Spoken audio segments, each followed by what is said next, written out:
ஐந்து கரத்தோனை போற்றி, ஆனை முகத்தானை போற்றி, மூஷிக வாகனனை போற்றி, மூலப்பரம்பொருளை போற்றி, சித்தி புத்தி விநாயக பெருமானை போற்றி. குருவே சரணம். இணையத்தாள் இணை மீதைங்களுக்கு வணக்கம். இது 2025 மே மாதம் 15ஆம் நாள் வரக்கூடிய குரு பயிற்சிக்கான பலன்கள். இந்த குரு பயிற்சி மகர ராசிக்கு எப்படி இருக்க போகுது அப்படிங்கிறத பார்க்கலாம். ஏற்கனவே மகர ராசிக்கு நல்ல நேரம் வந்துருச்சு. எப்படி சொல்கிறோம் அப்படின்னா, ஆல்ரெடி சனி பயிற்சியே நல்லதை தான் செய்ய போகுது. அப்போ ராசிநாதன் சனி நல்லது செய்ய விதத்தில் இருக்கும்போது இப்போ மேற்கொண்டு நன்மைகளை தரக்கூடிய விதத்தில் குரு வரார் அப்படிங்கிறது தான் அமைப்பு. இப்போ ராசிக்கு அவர் இதுக்கு முன்னாடி இருந்தது ரிஷபத்தில் இருந்தார் இல்லையா? ரிஷபத்தில் இருந்தது ஒரு சிறப்பான ஒரு அமைப்பு. 5லேருந்து உங்களை பார்த்தாரு, ராசியை பார்த்தாரு, பல நன்மைகளை அந்த பார்வை மூலம் ஏற்பட்டது. இப்போ தான் 6க்கு போயிடுவார்ல. 6ஆம் இடத்துக்கு குரு மறையக்கூடாதுல்ல. அப்போ நன்மை எப்படி செய்வார் அப்படிங்கிற கேள்வி வரும். 6ஆம் வீட்டுக்கு குரு போனாலும் எப்போதுமே குரு இருக்கும் இடத்தை விட பார்க்கும் இடம் சிறப்பு அப்படிங்கிற மாதிரியான ஒரு அமைப்பு. 10ஆம் வீடு அப்படின்னு சொல்லக்கூடிய தொழில் ஸ்தானத்தை குரு பார்க்குறாரு. சொந்த தொழில் செஞ்சுட்டு இருக்கவங்களுக்கு தொழிலில் முன்னேற்றத்தை தருவார் அப்படிங்கிற மாதிரியான ஒரு அமைப்பு. தன குடும்பம் வாக்குஸ்தானம் அப்படின்னு சொல்லக்கூடிய 2ஆம் வீட்டையும் அயன சயன சுகம் மற்றும் ஆன்மீகம் போக்குவரத்து இந்த மாதிரியான விரயத்தை குறிக்கக்கூடிய 12ஆம் பாவத்தையும் குரு பார்க்குறாரு.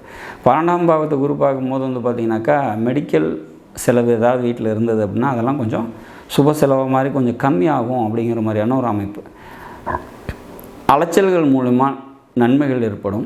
ஆன்மீகத்தில் ஈடுபாடு அதிகமாகும். ஆன்மீகத்துக்காக அதிக செலவீடுகள் பார்த்திங்கனாக்கா செய்வீங்க அப்படிங்கிற மாதிரியான ஒரு அமைப்பு. சரி, குடும்பஸ்தானத்தை குரு பார்க்குறது சிறப்பு. பேச்சில் உயர்வு ஏற்படும். பேச்சினால் நன்மைகள் ஏற்படும். குடும்பத்தில் அமைதி ஏற்படும். சண்டை சச்சரவுகள் குறையும்.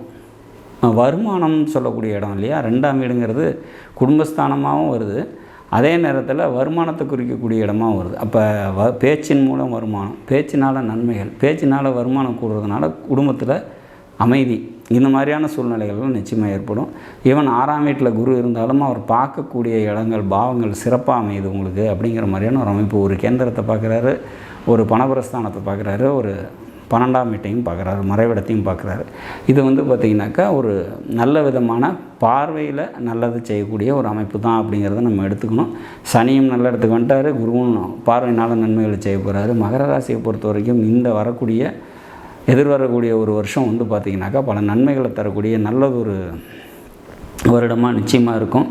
குரு பயிற்சி பார்த்திங்கனாக்கா பல நன்மைகளை தருது. இனி அடுத்த எதிர்காலங்கள், அதாவது கடந்த 2025 to 26 அந்த குரு பயிற்சிக்கு அப்புறமான அந்த ஒரு வருஷம் பார்த்திங்கனாக்கா மிக சிறப்பாக இருக்குங்கிறதுல மாற்று கருத்து இல்லை. மொத்தத்தில் மகர ராசிக்கு பல நன்மைகளை தரக்கூடிய நல்லதொரு காலமாக இந்த குரு பயிற்சி அமையும் அப்படிங்கிறத நம்ம உறுதியாக சொல்லலாம். நாடும் நாட்டு மக்களும் நலமுடன் வாழ